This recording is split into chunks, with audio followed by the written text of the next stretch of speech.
서신서마다 그 상황과 배경이 있습니다. 그 서신, 편지를 쓰게 된 계기가 있는 것이죠.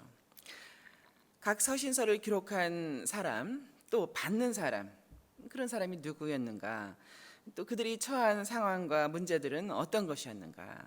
이제 그런 어떤 시대적인 배경들을 검토하고 나면 각 서신서의 주된 이유와 이제 기록 목적이라고 하죠. 목적들을 알게 됩니다. 또 그것이 우리에게 교훈이 됩니다.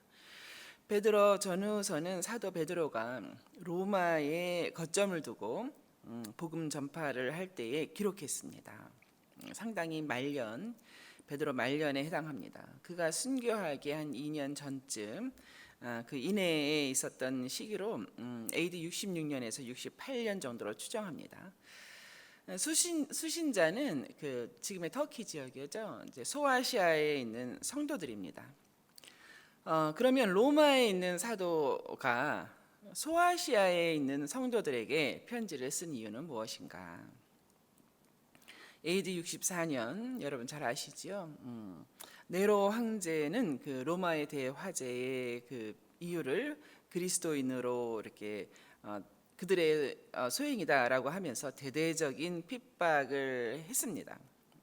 그로 인해서 로마에 있는 많은 성도들이 소아시아 지역으로 흩어졌습니다. 물론 로마의 제국에 속하는 당시의 그 소아시아, 터키 지역에서도 핍박은 매우 심각했습니다.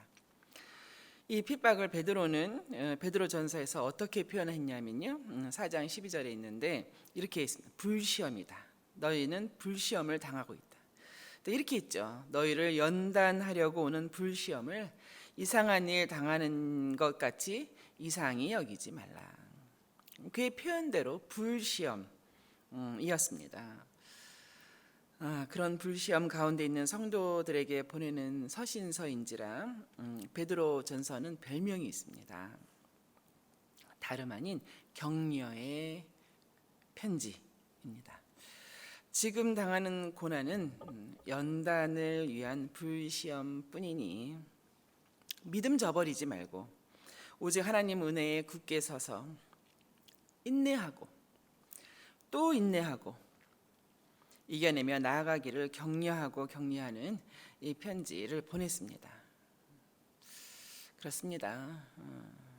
기록은 사도 베드로가 했지만 실로 사도를 통하여서 주께서 보내신 격려의 편지, Epistle of Encouragement, 격려의 편지입니다. 여러분 오늘 이번에 그 베드로전서 이렇게 묵상하시면서 주의 격려하심이 어떠한가 주의 말씀으로 받으시기 바랍니다. 베드로전서의 특징 중에 하나는 고난받다라고 하는 단어, 이제 파스코란 단어인데 고난받다라는 단어가 신약 전체에 한 23번 나옵니다. 그런데 그 중에 절반 이상이 되는 12회나 이 베드로전서에 계속 기록되고 있습니다. 이 베드로전서가 5장밖에 안 되거든요. 그런데 그 단어를 12회나 반복해서 쓰고 있습니다. 물론 이제 단어 사용의 횟수가 전부를 결정하는 것은 아닙니다. 그러나 이렇게 자주 이 단어를 언급하면서 고난받는 너희들, 우리들 그 상황을 사도 베드로뿐만이 아니라 예수께서 아신다는 것이죠. 그렇게 고난받는 너희들 이 말씀을 계속해서 반복하면서 이 고난이라고 하는 것이 우리 성도들에게 있어서 반드시 다뤄져야 할 문제, 영적으로 다뤄져야 할 문제라고 하는 것만은 틀림이 없습니다. 특별히 오늘 본문에서는 너희를 악행한다고, 너희는 틀렸다고, 너희는 악하다고, 너희는 거짓이라고 이렇게 비방하는 자들, 이렇게 비방하고 모욕하고 당신은 쫓아냈죠. 혹은 핍박하는 그러한 고난에 대해서 사도 베드로는 무엇이라 했는가? 그는 무엇보다도 성도가 누구인가, 우리가 누구인가를 먼저 반복해서 말하고 있습니다. 성도는 다름 아닌 나그네다. 본향을 향해 가는 나그네다라는 것이죠. 오늘 11절의 말씀, 나그네다. 이제 이게 영어로는 stranger입니다. 스트레인저, 이 땅의 스트레인저이다. 잠시 머물다가는 나그네이다라는 것입니다. 그러나 무작정 떠도는 집시나 떠돌이는 결코 아닙니다. 오히려 하나님의 택하심으로 인해 또 거룩하게 하심으로 인해 하나님의 나라, 하나님 나라에 속한 이제 백성인 것이죠. 그래서 베드로 전서에서 말하는 이 나그네 된 삶이라고 하는 것은 거룩한 나그네. 성도는 거룩한 나그네다. 홀리 스트레인저다. 그렇습니다. 성도는 이 땅에 보내심을 받아서 잠시 머물다 우리의 본향이라고 하죠. 우리의 고향 하나님의 집으로 가는 거룩한 나그네인 것입니다. 그러므로 사도 베드로는 무엇보다도 이 땅에 속한 이 땅의 영광을 추구하는 육체의 정욕은 제어하라라고 말하고 있죠. 11절입니다. 영혼을 거슬러 싸우는 육체의 정욕을 제어하라.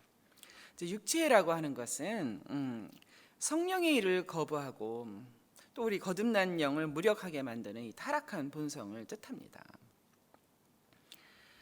아까 말씀드린 것처럼 땅의 영광을 찾는 것이죠. 또 땅에서의 안락을 추구하는 것이죠. 지금의 세상입니다. 땅에 속한 생명이라 할 수 있습니다. 이 육체의 정욕은 갈라디아에서 구체적으로 잘 명시되고 있습니다. 이제 갈라디아서 5장인데요. 이 갈라디아서 5장 하면은 성령의 열매, 그래서 9가지 성령의 열매, 그래서 우리 막 노래로도 부르고 또 암송하고 합니다. 근데 그 성령의 열매 바로 앞전에 육체의 열매라고 할까요? 육체의 소욕 15가지를 이야기하고 있거든요. 그러니까 우리 이 땅에 살면서는 이 성령의 열매 너무 중요합니다. 우리가 추구해야 할 성품이고 또 우리의 삶의 그 모습인데요. 그것만큼 우리가 제어해야 할 이 육체의 열매, 육체의 소욕 15가지도 이게 우리 안에 있는 모습들이거든요. 이것에 대해서도 우리가 많이 좀 묵상하고 나를 점검해야 됩니다.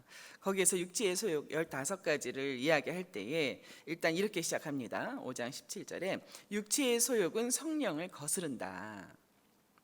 또한 성령은 육체를 거스른다. 이 둘이 대적함으로 너희가 원하는 것을 하지 못하게 하려 하는 것이 바로 육체의 소욕이다 라고 먼저 말을 하고요. 그 다음에 육체의 일은 분명하다. 음행, 더러운 것, 호색, 우상숭배, 주술, 원수 맺는 것 다 우리에게 있지 않습니까? 분쟁 우리에게 있죠. 시기, 분냄, 또 이렇게 팔을 가르는 것, 당짓는 것, 분열하는 것, 이단, 투기, 술 취함, 지금의 세상이고 또 우리의 모습들이 있죠. 방탕한 것, 이제 그런 것들이라 이런 것들을 경계하라. 이런 자들은 하나님의 나라를 유업으로 받지 못한다.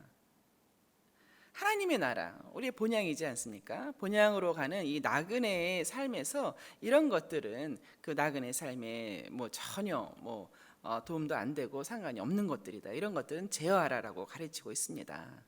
이상 15가지 육체의 정욕을 제어하라. 사도 베드로는 또 그렇게 말하고 있는 것이죠. 두 번째로는 좀 더 적극적인 방법으로 선한 행실을 이야기하고 있습니다. 12절의 말씀이죠. 특별히 이방인 중에 살면서 행실을 선하게 가지라. 이제 이방인이라고 하면은 혈통에 의한 그 유대인의 혈통을 이야기하는 표현이긴 하지만 이제 지금으로 이야기하면 믿음이 없는, 믿지 아니하는, 믿음을 거부하는 비그리스도인을 가리킵니다. 지금 세속이란 단어도 쓰고 secular world라는 말도 쓰고 이렇게 하나님 나라를 거부하는 거부해가는 세상 나라를 뜻합니다.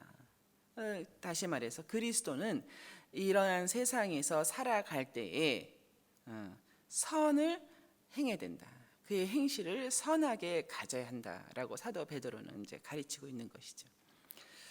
특별히 사도 베드로는 그 여러 우리가 선한 행실을 행해간다는 것에 너무 할 말이 많죠. 우리의 행동 하나하나를 다 점검할 때는 특별히 13절에서는 이제 이렇게 말하고 있는 거예요. 인간의 모든 제도를 특히 권위적인 책입니다. 주를 위하여 순종할 것을 명하고 있습니다. 권위에 순종하라. 왕이나 총독에게나 선으로 행하라. 이 선을 행한다는 건 이번에 이 베드로 전후서를 쭉 다시 읽고 묵상하고 하면서 이 선을 행한다고 하는 것이 참 제 마음에 많이 와닿습니다. 제가 좀 그러지 못한 면이 많아서 그런 건지. 그런데 이게 이제 마음의 힘듦으로 또 오지만 가만히 이렇게 계속 묵상해 갈 때 이 선을 행한다. 이것이 참 저를 자유롭게 하더라고요. 그러니까 뭐 많은 거 생각할 필요 없고, 뭐 선악간의 시시비비를 따지러 들 필요도 없고, 또 이 일이 얼마나 잘 됐나 못 됐나 생각할 필요도 없고, 뭐 내 인생이 얼마큼 뭐 제대로 살았나 뭐 성공했나 이런 식의 어떤 그런 척도로 생각할 필요도 없고, 그냥 하루하루 선을 행하는 쪽에 내가 몰두하고 생각하고 지혜를 구하고 한다는 이것이 참 내 삶을 자유롭게 하는구나, 참 자유자가 되게 하는구나, 근데 이렇게 생각이 들었습니다. 그리고 또 이렇게 우리가 교회에 여러 사역을 하지 않습니까? 조심스러운 말씀입니다만 이렇게 사역을 행해 가면서도 사역은 행하지요, 그죠? 해마다. 그러나 사역은 행했으나 이제 선을 행하지 못했을 수도 있다라는 것이 제 마음에 여러 가지로 다가왔습니다. 이제 이렇게 선을 행한다고 하는 것이 사실은 사역에 있어서의 뭐랄까요, 이 다림줄과 같은 역할을 하지 않겠는가. 다림줄이라고 하는 것은 이렇게 벽을 쌓아갈 때, 건물을 지을 때 벽이나 담을 똑바로 세워가야 되는데, 그것은 이제 건축 자재, 건축 무슨 그런 도구가 되는 거죠. 이렇게 똑바로 세워졌나 다림줄을 내려서 알지 않습니까? 그러면은 우리가 성도로서 뭐 교회에서 여러 사역을 행해 갈 때에 그 사역이 하나님의 말씀하신 바에 제대로 되었는가를 무엇으로 평가할 것인가? 뭐 언뜻 듣기에는 우리가 얼마나 많은 게스트가 왔는가, 뭐 얼마나 많은 뭐 사람들을 초대해서 왔는가, 뭐 이런 것으로도 이렇게 평가를 하더라고요. 뭐 맞는 말씀입니다. 혹은 뭐 그들이 얼마나 이렇게 또 뭐 어디에 소속을 해가면서 지속적으로 교회 생활을 해가는가, 뭐 그렇기도 하더라고요. 그것도 굉장히 중요한 척도입니다. 그런데 사실 뭐 아시다시피 성경 어디에서도 그런 말은 없어요. 근데 오늘 말씀에 따라서는 선을 행함, 그 사역의 어떤 그런 평가 기준에서는 이 선을 행했는가, 그런 것이 되지 않겠는가, 이제 이런 생각을 하게 됩니다. 아이러니하게도 교회 봉사는 했으나 선을 행하지 못했을 수 있지 않습니까? 뭐 구체적으로 뭐 전도 사역은 했으나 뭐 그 지역에 가서 전도 생활은 했어요. 물론 전도 사역 자체가 선을 행하는 것입니다만, 또 우리 이렇게 각 사람의 내면 속에서는 선을 행하지 못했을 수도 있습니다. 뭐 마더와이즈 마찬가지입니다. 마더와이즈 사역 해마다 이렇게 해가지만 간에 세밀하게 우리가 영적으로만 느낄 수 있는 것들로서 선을 행함에서는 우리가 미처 생각하지 못하지는 않았는가. 그렇습니다. 사역의 매뉴얼대로 행하는 것보다 선을 행함이 우선인 것이죠. 이게 한국에서 어른들로부터 종종 듣던 말들이 있습니다. 악한 끝은 없어도 선한 끝은 있다. 여러분 들어보셨을 거예요. 그러니까 선을 행한다는 것이 당장에는 의미 없어 보이고, 이것이 지금 우리가 행할 때의 뭐 매뉴얼에 속하지 않은 것 같고, 뭐 그런 가치 없어 보이는 것으로 보일지 모르지만 결국에는 선한 끝은 있다. 선한 끝의 그 열매는 있다는 것입니다. 근데 오늘 본문을 통해서 그 뜻이 다시 해석되는 거예요. 그리스도인의 선을 행함은 이제 12절 말씀이잖아요. 이 세상 끝날 주께서 오시는 날에 주의 영광이 됨을, 이런 열매를 이야기하잖아요. 그죠? 그리스도인에게 악행한다고 비방했던 사람들조차 그리스도인의 선한 일을 보고 주 오시는 날에 하나님께 영광을 돌리게 된다라고 말씀하시잖아요. 그죠? 선한 행실이 결국에는 모든 어리석음과 무지함을 이기는 것입니다. 그러니까 그 말씀들이 맞았던 거예요. 선한 것은 있다. 선함이 이긴다. 선함이 승리한다. 하나님이 선하시기 때문이시죠. 이같이 소아시아에 다 흩어져 있었던 불시험 가운데 있는 성도들에게조차 선한 행실을 저버리지 말라. 너희가 행할 수 있는 그 선한 행실을 저버리지 말고 행하라라고 가르치는 사도 베드로는 어떻게 이런 말씀을 할 수 있었는가? 여러분 참 이 베드로 전후서를 읽으면서 참 너무 은혜가 되고 참 도전이 되고 이 감격까지 오는 게 뭐냐면, 우리가 베드로가 어떤 사람인지를 사복음서에서 잘 알지 않습니까? 그런 베드로이지 않습니까? 뭐 칼을 휘두르는 베드로였습니다. 그런 베드로가 그런 불시험 가운데 있을 때에도 선한 행실을 저버리지 말라라고 가르치지 않습니까? 사도 베드로는 예수님의 말씀을 마음에 새겼던 것이죠. 그리고 그 말씀을 다림줄 삼아서 또 그 말씀을 지표 삼아서 그 말씀대로 행해간 것이죠.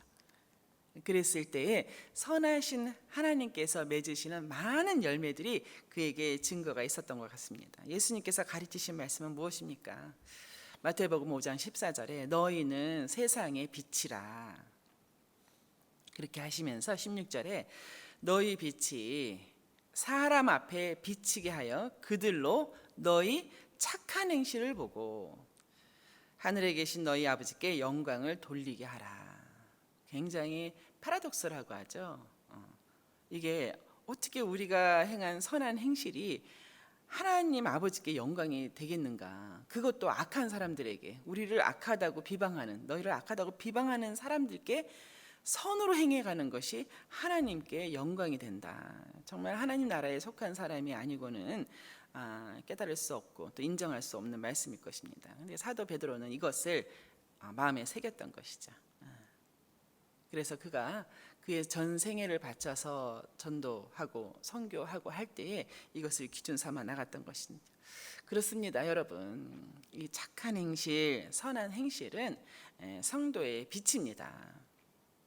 빛은 언제나 비춰야 되고 모든 이들에게 비춰져야 되는 것이죠. 며칠 전에 저희 큰 딸 아이가 버스를 탔는데 한국인 어르신 두 분이 막 이제 버스를 이렇게 타시려고 하는 중에 버스 기사와 운전기사와 이 실랑이가 벌어졌다고 합니다. 이제 이유는 이 두 어르신께서 그 버스 탑승 무료 카드를 이제 안 갖고 오신 거예요. 잊으신 거예요. 뭐 그런 일이 있을 수 있죠. 근데 말이 안 통하니까 이것이 설명이 안 되다 보니까 좀 이렇게 실랑이가 있었나 봐요. 그러니까 딸아이가 이제 앞쪽으로 가서 그것을 이렇게 한국말 영어를 통역을 했다고 합니다.